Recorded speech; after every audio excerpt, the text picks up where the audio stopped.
오늘도 십계명 강해 계속해서 하도록 하겠습니다.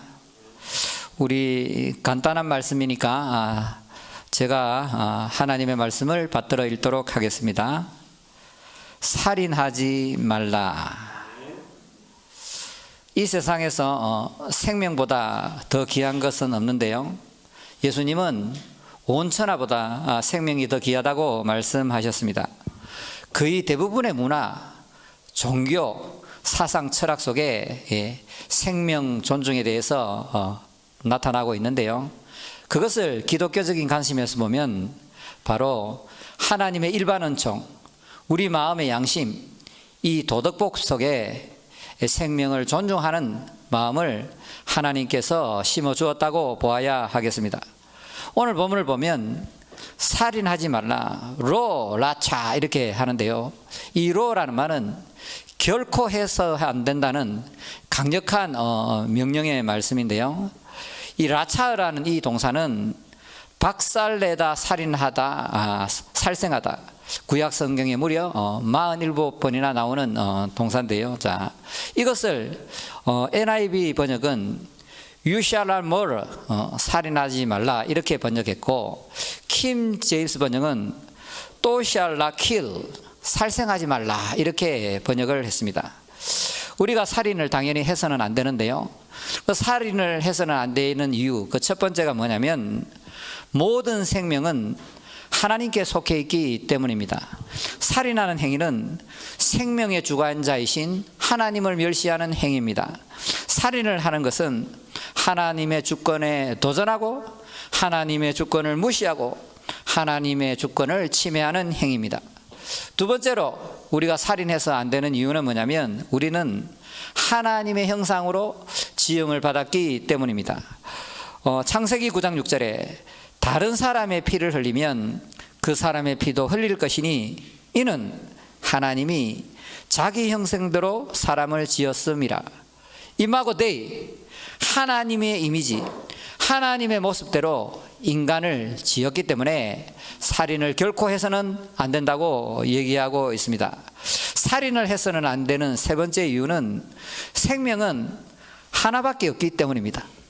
생명이 여러 개면 뭐 이렇게 살아보고 저렇게 살아보고 이렇게 할 텐데 생명이 하나밖에 없기 때문에 예수님은 이 생명은 온 천하보다 더 귀하다고 말씀하셨던 것입니다.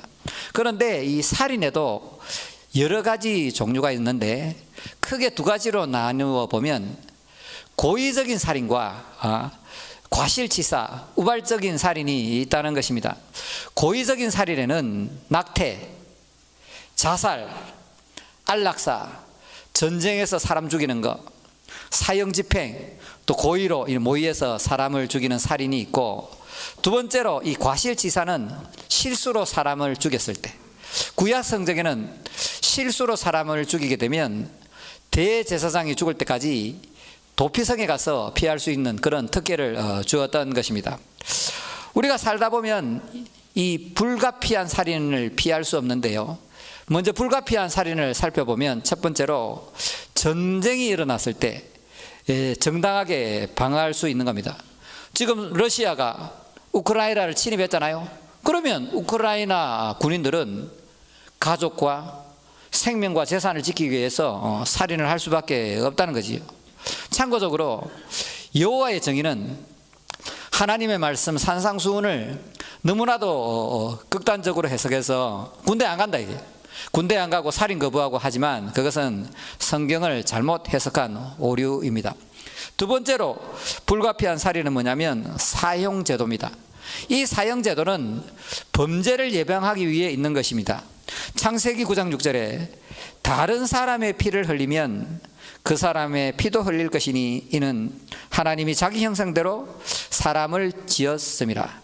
여기서 하나님이 복수하라는 의미가 아니고 생명을 존중하고 살인을 예방하기 위해서 다른 사람의 피를 흘린 사람은 반드시 보복하라는 그런 의미를 가지고 있다는 것입니다. 세 번째로 불가피한 살인이 성경에 나오는데 사무엘상 15장 이하를 보면 하나님께서 아말렉을 전멸하라, 하나도 남기지 말라고 명령하고 있습니다. 그래서 하나님의 신성한 뜻을 받들기 위해서 불가피하게 살인할 수 있습니다. 또 불가피한 살인이 있는데요, 네 번째로 많은 사람의 생명을 위해서 살리기 위해서 불가피한 살인을 할 수밖에 없다는 거지요. 안중근 의사, 이토 히로부미를 죽여서 이 동북아의 평화를 유지하고자 했습니다. 이봉찬 의사, 윤봉길 의사 다 많은 생명을 살리기 위해서 어쩔 수 없이 이 살인을 했다는 거지요. 독일로 치면요, 보네프라는 목사님이 계신데, 이 보네프는 히틀러 암살 모의에 동참했습니다. 목사님임에도 불구하고 히틀러를 죽이기 위해서 암살 모의를 했는데 물었습니다. 왜 목사로서 히틀러를 죽이는데 가담했냐 물어보니까, 미친 사람이, 술 먹었거나 미친 사람이 이 버스에 많은 아이들을 태우고 이렇게 가고 있다면 당연히 특공대가 나서서 그 운전사를 죽이고 아이들을 구하는 것이 맞지 않느냐, 이렇게 얘기했습니다. 이 구약을 보면 이 살생이라는 이 단어 많이 나옵니다. 하라크라는 단어는 165번 나오고 하미트라는 단어는 201번 나오는데, 오늘 본문에 나오는 라자 이 단어는 불법적인 살인, 불필요한 살인을 하지 말라는 것입니다. 이 살인하지나 말라는 개념이 모든 상황 속에서 보편적으로 통하는 것은 아니고, 불법적인 죽음 혹은 불필요한 죽음을 막기 위해서 살인을 하지 말라는 계명입니다. 우리는 이 살인의 계명을 좀 확대해서 우리가 좀 알아볼 필요가 있는데요, 예수님이 이 살인하지 말라는 이 계명을 산상수훈에 더 크게 이렇게 설명을 해주고 있다는 것입니다. 이 살인 중에는 간접살인이 있습니다. 개인주의, 이기심, 탐욕 때문에, 오직 나밖에 모르는 그 마음 때문에 다른 사람을 괴롭히는 것을 살인이라 할 수 있습니다. 이 자본주의는 빈익빈 부익부, 빚이 있는 사람은 계속 빚을 지고 돈이 많은 사람은 더 돈을 많이 가질 수 있습니다. 이 눈덩이처럼 빚은 불어나고 눈덩이처럼 또 돈을 모을 수가 있는데요, 자본의 힘으로 약자들의 생계를 갈취하는 행위는 살인이라고 할 수 있습니다. 주식을 통해서 사기치는 인간들, 주식 작전해서 주식을 떨어뜨리고 높이고 이렇게 해서 개미 투자자들의 돈을 착취하는 행위는 간접살인에 포함된다고 하겠습니다.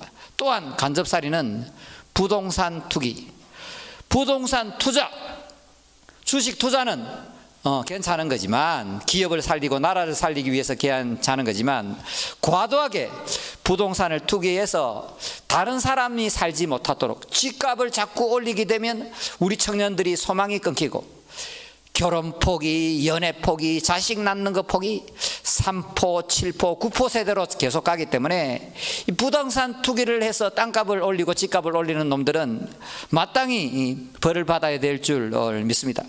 외국인 근로자의 노동을 착취하고 임금 안 주는 놈들, 천벌을 받아야 될 것이지요. 약자들의 생계를 위협하는 행위는 간접살인이라고 할 수 있습니다.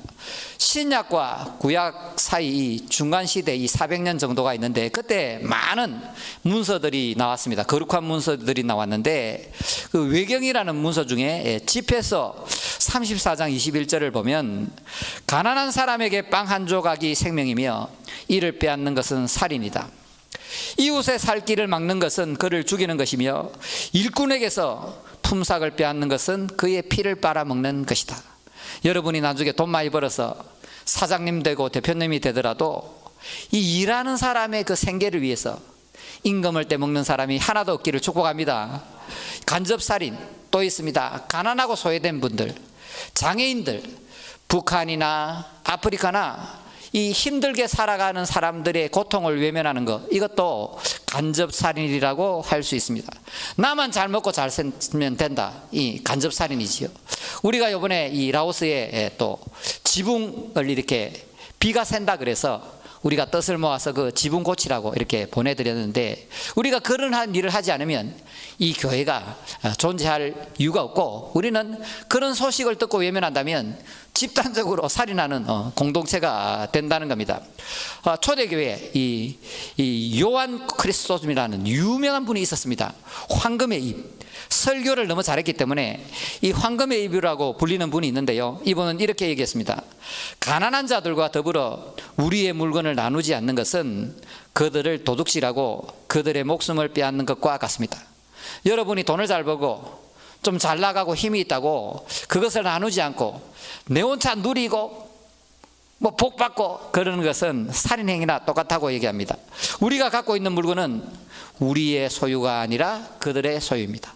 지금 내가 갖고 있는 이 재산이 내 것이 아니라 하나님의 것이요 가난한 자들의 것이라는 것을 알아야 합니다. 예수를 믿는다면서 이 세상의 것에 그토록 집착하는 사람 보면요, 저 솔직히 얼굴에 대놓고 욕은 못하지만 좀 불쌍해요.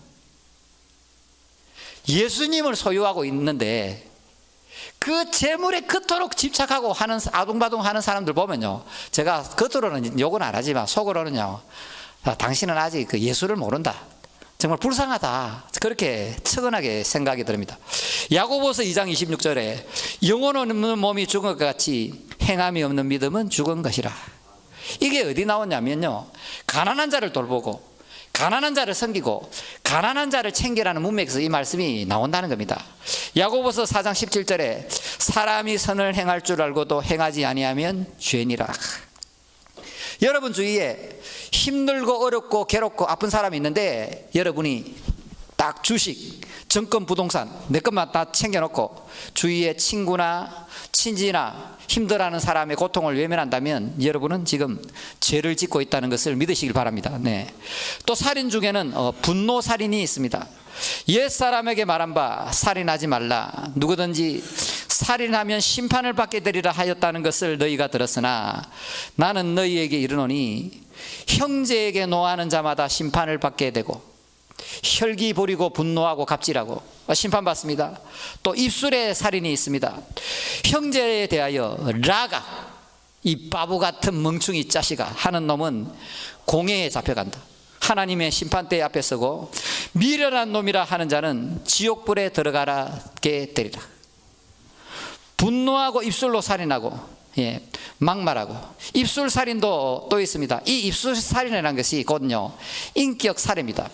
분노해서 막말하고 욕설하고 바보 멍충이 미련한 놈, 뒤에서 욕하고 편가르고 때로는 왕따시키고 다 이 인격 살해, 입술 살인에 해당하는 거지요. 그래서 분노 살인, 입술 살인, 인격 살인이 다 같은 겁니다. 형제에게 앵거하는 놈은 심판받게 되고 형제에게 라가, 이 골빈놈 바보 멍충하는 놈은 공회에 잡혀가게 되고 이디어트, 이 미련한 놈 하는 놈은 지옥불에 간다고 성경은 얘기하고 있습니다. 살인에는 또 마음의 살인.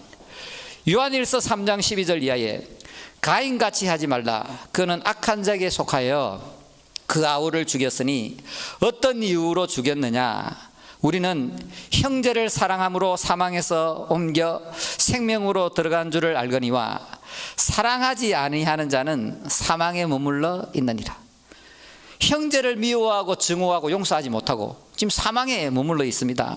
그 형제를 미워하는 자마다 살인하는 자니 살인하는 자마다 영생이 그 속에 거하지 아니하는 것을 너희가 아는 바라. 형제를 미워하는 사람은 영생도 없고 예수도 없다고 얘기하고 있습니다. 자, 그렇다면 오늘 살인하지 말라, 이 계명을 오늘날을 살아가는 우리에게 어떻게 적용해야 되겠냐? 첫 번째로 모든 생명을 존중해야 됩니다.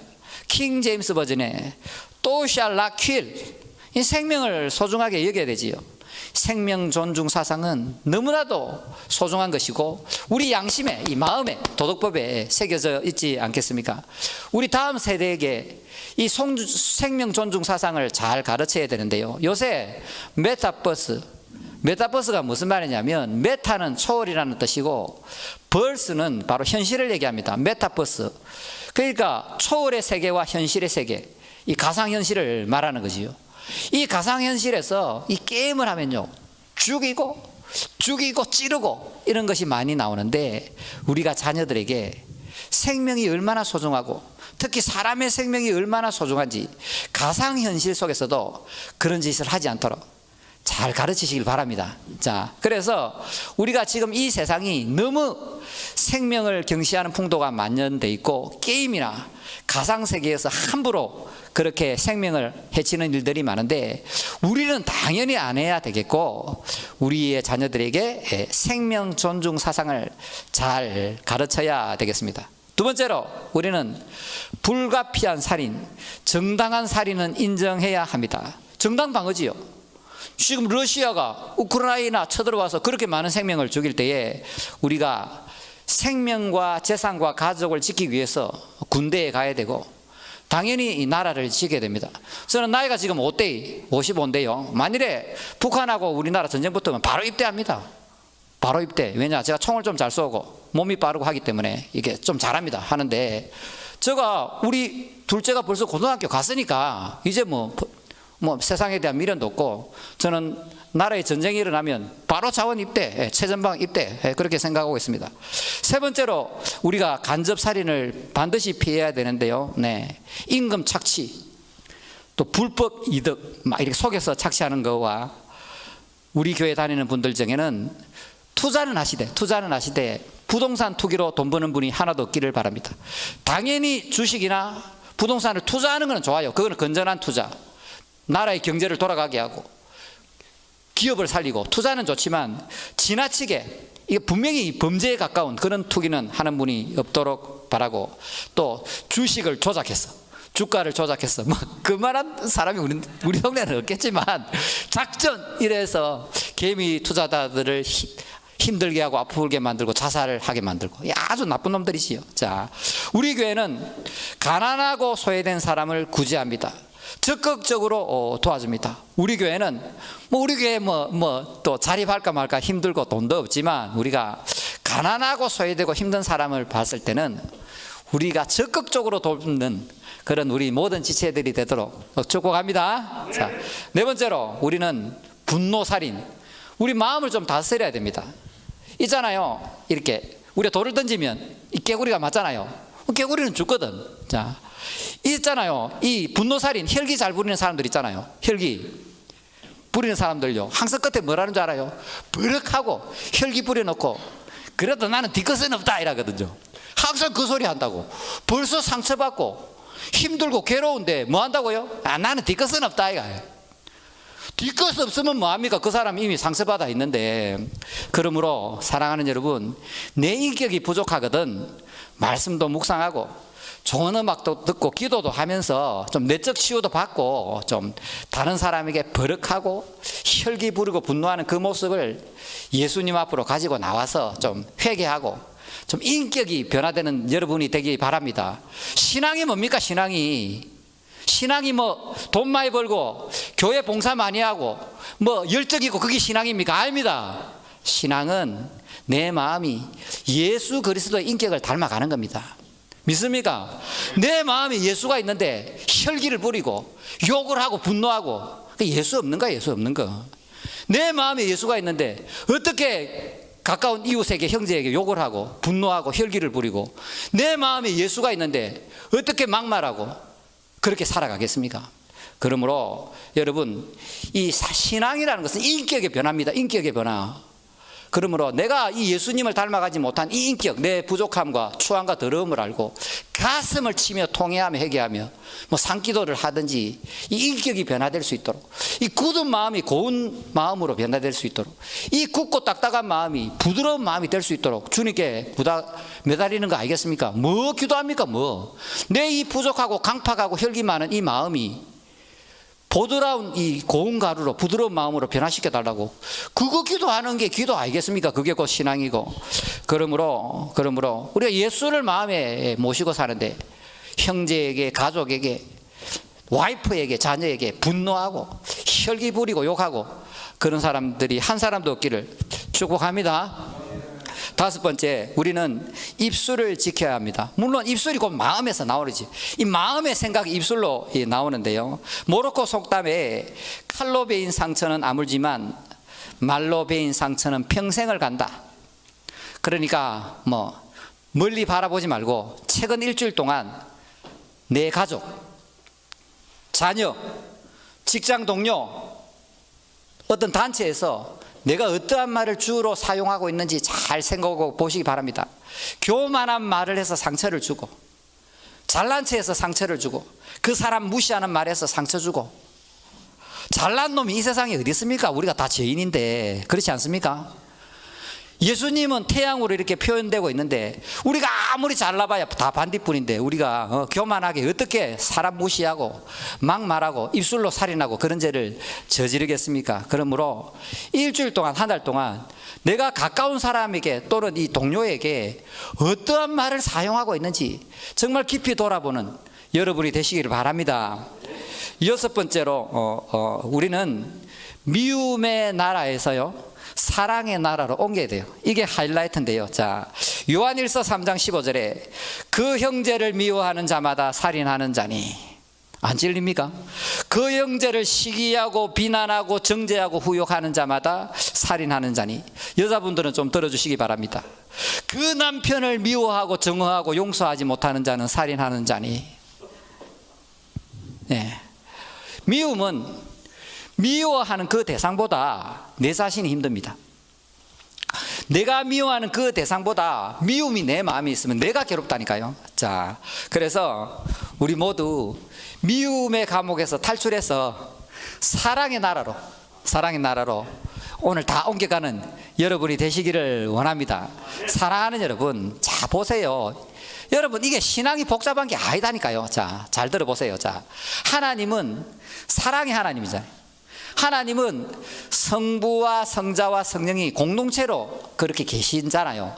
그러니까 하나님이 이 땅에 가정을 주시고 학교를 주시고 직장을 주시고 사회를 주시고 국가를 주신 것은 미워하고 시기하고 질투하고 싸우라고 준 게 아니고 그 사랑의 공동체를 이루는 그 하나님을 본받아 우리도 여기서 사랑의 공동체를 이루라고 주신 줄 믿습니다.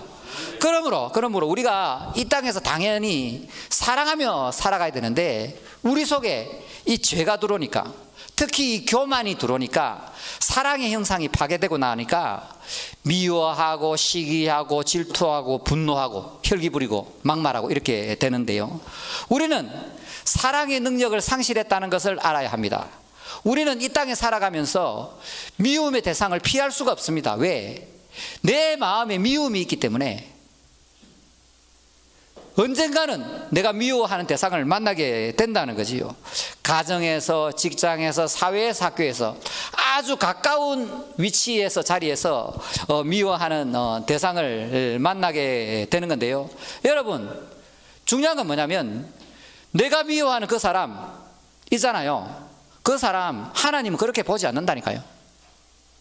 내가 하나님 자리에서, 내가 하나님이 되어서, 내가 판단자가 되어서 그 사람을 미워하니까 믿게 보이는 거지, 하나님은 그 사람을 결코 미워하지 않고 하나님의 형상으로 바라보시고 주 예수의 그리스도의 피값으로 그 형제를 구원했다는 것을 믿으시길 바랍니다. 우리가 왜 미워하느냐면 그 사람이 미운 짓을 해서라기보다는 내 마음속에 미움이 있기 때문에 그 사람을 하는 행동들이 밉게 보이는 것이라는 것을 믿으시길 바랍니다. 그러므로 우리가 분명히 알아야 될 것은 뭐냐면 하나님은 우리 마음속에 미움, 다툼, 시기, 질투, 분노, 혈기를 제거해 나가기를 원하십니다. 하나님은 가정을 통해서, 학교를 통해서, 직장을 통해서, 교회를 통해서 우리 속에 있는 미움이나 더러움을 끄집어내기를 원하시는데, 그때 하나님이 사용하는 방법이 뭐냐면 나와 비슷한 사람, 아니면 나와 정반대에 있는 사람, 생각이 다르고 집안 환경이 다르고 가치관이 다르고 우파가 있고 좌파가 있고 이런 사람들을 내 옆에 딱 붙여놓고 나가 사랑할 수 없는 사람을 통해서 내 안에 사랑이 없음을 알려주고 내 속에 있는 미움과 다툼과 분노와 혈기를 하나씩 제거해 나간다는 것을 믿으시길 바랍니다. 무슨 얘기를 하냐면요, 제가 엄마 사랑을 많이 못 받았기 때문에 제 속에는 성인 아이가 있었어요. 저는 나이가 50이 다 돼가도록 하는 짓이 장난치고 막 이렇게 하고 못생긴 여자들 보면 막 놀리고 이런 버릇을, 어린애들이 하는 버릇을 못 고치고 있었다니까요. 그런데 하나님께서 우리 가정에 애를 많이 보내주셨어요. 우리 딸도 애고, 우리 아내도 애고, 우리 고양이도 있고 강아지도 있는데, 그 애들을 자꾸 상대하면서 느낀 게 뭐냐면, 아, 내가 애구나. 그러면 내가 이 애들을 잘하고 행복하게 살아가려면 내가 어른이 돼야 되고. 제 말 이해하고 있나요? 내가 변해야만 이 애들을 잘 돌보고 행복하게 살아질 수 있겠구나 해서 내가 애라는 것을 포기했어요. 내가 성인 아이라는 걸 인정하고, 하나님, 내가 성인 아이 벗어나서 나는 좀 어른으로 살고 싶으니까 내 마음에 예수의 사랑과 예수의 마음을 부어주세요. 그렇게 기도하는 거죠. 여러분도 마찬가지입니다. 여러분의 가정에, 직장에, 사회 속의 학교에서 여러분이 미워하는 그 대상이 나타나는 것은 곧 여러분의 마음을 보여주는 거울입니다. 하나님은 여러분의 속, 쓴뿌리나 상처나 미워하는 마음을 이독제독이라, 독은 독으로 다스리는 것처럼 정말 미워할 수밖에 없는 인간, 나를 괴롭히는 인간, 가시 같은 사람을 내 곁에 두어서 내 마음을 지금 깎아 나가고 있다는 것을 믿으시길 바랍니다. 그러므로 그 사람을 볼 때, 아, 지금 이 미운 짓을 하는 사람은 하나님이 보내신 스승이구나, 사랑을 알려주는 선생님이구나, 내가 정말 사랑의 대상으로 훈련을 해야 될 하나님의 선물이구나, 하나님의 은혜라는 것을 믿으시길 바랍니다. 이 사람을 바라볼 때, 어이구 미운 놈 빨리 안 뒤지나, 이렇게 생각해서는 안 되고, 그 사람이 있기 때문에 내가 사랑이 없다는 것을 깨닫고 예수의 사랑과 예수의 마음으로 변화되는 축복의 통로라는 것을 믿으시는 여러분이 되시길 바랍니다. 그러므로 여러분의 마음을, 우리의 마음을 미움, 다툼, 시기, 질투, 분노에서 사랑의 나라로, 용서의 나라로, 화평의 나라로 계속해서 옮겨가야 되는데, 여러분의 능력과 힘으로는 절대 사랑할 수 없거든요. 우리에게는 사랑할 능력이 없으니까. 그러므로 우리가 이런 말씀의 찔림을 받게 되면 성령님께 도움을 구하는 거지요. 주님, 저놈이 확 뒤졌으면 좋겠지만 내가 하나님, 예수님이 내 마음에 계심으로 성령님 도와주셔서, 예수님 도와주셔서 그 사람을 예수의 마음과 예수의 사랑으로 사랑할 수 있게 되달라고 기도하는 거지. 내가 변하는 겁니다. 그 사람이 변하는 게 아닙니다. 내가 변하면 그 사람도 변합니다. 내 마음에 사랑이 임하고, 내 마음에 행복이 임하고, 내 마음에 화평이 임하게 되면 그 사람과 환경은 자연스럽게 변화된다는 것을 믿으시기를 바랍니다. 제가 목회를 하면서 저뿐만 아니라 목회하는 분들은 다 그렇지요. 목회를 하면서 크게 이 세 가지의 분류의 사람을 만납니다.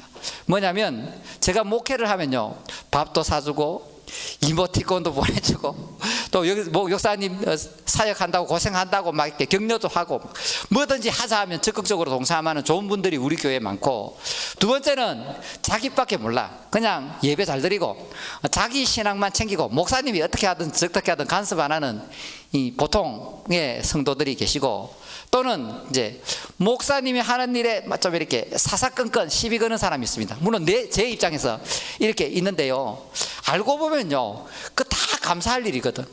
왜냐하면 적극적으로 도와주고 잘해주는 분들은 당연히 감사하고 사랑해야 되고, 또는 또 평범하게 저를 대하는 사람은 예를 안 먹이니까 너무나도 감사하고, 또는 좀 애미기는 사람 있잖아요. 사사건건 시비를 걸고 또 말씀을 처음부터 끝까지 듣지 않고 자기한테 딱 걸리는 거 하나 듣고 또 내를 친내 만에 막 톡 보내고 막 협박하고, 이런 분들은 이 사람을 통해서 내가 더 기도하고 예수님께 가까이 가고 예수님께 마음과 사랑을 배우게 하시니 감사하고, 그게 뭐냐면, 가정이나 직장이나 여러분 주위에 있는 사람은 다 하나님의 절대 주권, 하나님의 뜻 안에서 그 자리에 있는 것이기 때문에 내가 사랑스럽거나 평범하거나 미워하거나 그분들이 다 좋은 분들이에요. 좋은 분들. 쉽게 말하면 뭔 말이냐면, 여러분, 우리는 환경이 편하고 일이 잘 되고 좀 좋은 안락한 이런 걸 추구하잖아요. 그렇지만 여러분 곰곰이 돌아보시면 정말 여러분이 신앙이 성숙하고 예수님을 붙잡고 간절히 기도하고 눈물 흘릴 때는 분명히 환경이 좋은 것보다 안 좋은 환경에서 여러분의 믿음이 정금같이 만들어지고 성장하게 된 줄 믿습니다. 그러므로 내 주위에 있는 좋은 사람들도 너무 소중하지만 내 주위에 가시 같은 사람, 힘들게 하는 사람, 아프게 하는 그 사람이 어쩌면 나에게는 훨씬 필요하고 더 유익하고 더 소중하고 하나님이 보내주신 선물이라는 것을 믿으시길 바랍니다. 그래서 우리가 정말 기도할 때, 저 같은 경우는 기도합니다. 우리가 뭘 기도하겠습니까? 저는 목회자로서 기도하는 기도 제목 한 가지는 뭐냐, 내 마음속에 미워하는 사람 없도록. 그거 말고 기도할 게 별로 없어요. 왜? 내가 아무리 많이 가지고 건강하고 잘 나가더라도 내 마음에 미움이 있으면 지옥이다. 맞잖아요. 근데 내가 가진 거 없고 인물도 없고 백도 없고 돈도 없고 없더라도 내 마음에 미워하는 사람이 없고 사랑이 있고 예수의 마음이 있는 그것이 천국이지 않겠습니까, 여러분? 그러므로 기도할 때 미운 사람이 나타나면 나타날수록 더 기도해. 그 사람 위해서 집중 기도하고 밥 사주고 커피 사주고 이모티콘 보내주고. 그러면요, 그 사람이 나는 미워하고 시기하고 확 해를 가하려는 마음이 있는데요, 부끄러워해. 이 사람은 나를 이렇게 사랑으로 대하네. 찔린다니까. 아무리 악한 인간이라도 잘해주면요, 그 사람의 마음이 찔려서 나중에는, 처음에는 나를 후욕하고 미워하더라도 나중에는 내 칭찬하고 적을 친구로 만드는 그런 예수의 사람이 되기를 축복합니다. 그 신앙이 뭐 복잡하겠습니까? 신앙이 내 마음에 있는 예수님 누리고 예수를 전하고 원수를 친구로 만드는 것이 예수 믿는 거다. 오케이?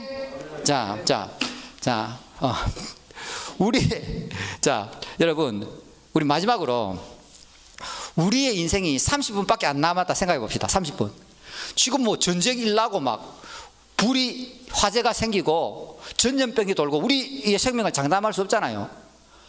북한 뚱땡이 개는 언제든지 쏜다 하고 어제 또 쏘았지요. 그러니까 우리가 우리의 미래를 장담할 수 없는데 우리의 인생이 30분밖에 안 남았다, 이제 시한부다 생각해 보면 부모, 남편, 시댁, 자식, 원수 때문에 내 인생을 그 증오의 감옥에서 살다가 지금 인생 30분 남았습니다.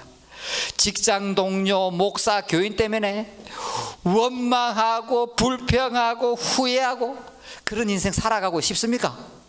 30분 있으면 우리 다 하늘나라 가는데 내 마음에 누구 때문에, 그놈 때문에, 우리 아빠 때문에, 우리 엄마 때문에 그런 원망과 분노와 그런 걸 가지고 인생을 망치고 싶냐고요. C.S. 루이스가 얘기했습니다. 뭐라고 얘기했냐면 이 땅에서 천국을 누리지 못하는 사람은 하늘나라는 존재하지 않는다고 그랬습니다. 자, 무슨 말이냐면 지금 내 마음에 미움, 증오, 분노를 가득 갖고 신앙생활을 한다 이게야. 그래 가득한데 천국은 뭐냐면 사랑의 나라거든. 예수님의 사랑으로 충만한 나라이기 때문에 내가 예수 믿고 구원받았는데 이 마음에 증오와 불만과 원망과 미움이 있다면 하늘나라 가도 못 누려요. 왜? 거기는 예수의 사랑으로 충만한 나라인데 나는 어쩔 수 없이 천국에 못 가고 어디 가겠습니까? 미움과 증오와 고통이 가득한 지옥으로 갈 수밖에 없다는 거지요. 믿습니까? 이 땅에서 이 마음에 예수 천국, 사랑의 나라를 누리지 못하는 사람은 죽어서도 천국을 결코 누리지 못하는 것을 믿으시길 바랍니다. 그러므로 우리가 용서할 것 깨끗이 용서하고 우리가 사랑의 나라, 미움의 나라, 증오의 나라에서 사랑의 나라로 빨리 이사 가야 될 줄 믿습니다. 여러분 앞길에 딱 두 갈래 길이 있다고. 두 갈래 길이 있는데, 자, 감옥을 죄수로 살아가는 사람들이 있습니다. 미워하고 증오하고 불행 속에 살다가 영원한 사망으로 가는 사람이 있고, 반대로 복음 안에서 자유한다. 진리는 자유케 하니까, 진리는 나를 자유케 하니까 사랑하고 용서하고 이해하고 화해하고 같이 행복을 누리면서 영원한 천국으로 꼴이 나는 사람이 있다. 어떤 사람이 되어야 마땅하겠습니까? 제가 이 구체적인 실천 사항을 간단하게 말씀드리면, 사랑하는 여러분, 용서하고 화해하십시오. 근데 이 용서하고 이 화해하는 게 있잖아요. 단번에 되는 사람도 있고 또 단번에 안 되는 사람이 있어요. 그래서 여러분이 용서하고 화해하는 것은 프로세스, 하나의 과정입니다. 용서했다가 미워했다가, 증오했다가 이해했다가, 이 과정 속에요, 점점 내 안에 예수의 마음이 가득 차면서 용서가 되거든요. 나는 용서 못해.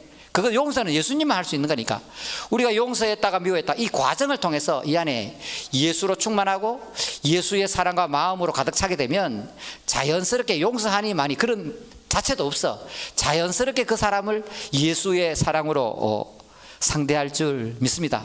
그러므로 미움, 다툼, 시기, 질투, 그게 살인인데, 살인의 감옥에서 빨리 탈출해서 미움의 나라에서 사랑의 나라로, 증오의 나라에서 사랑의 나라로, 원망과 불평과 혈기와 분노의 나라에서 아름다운 행복의 나라로 옮겨가시는 여러분이 되시기를 축복합니다.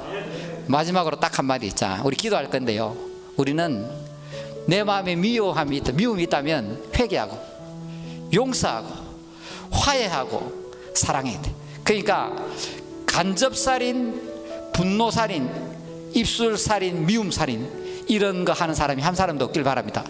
혹시 그런 것이 지금까지 있었다면 오늘 이 순간 깨끗하게 용서하고, 특히 온라인을 통해서 예배드리는 여성분들은 남편을 깨끗하게 용서하시기를 바랍니다.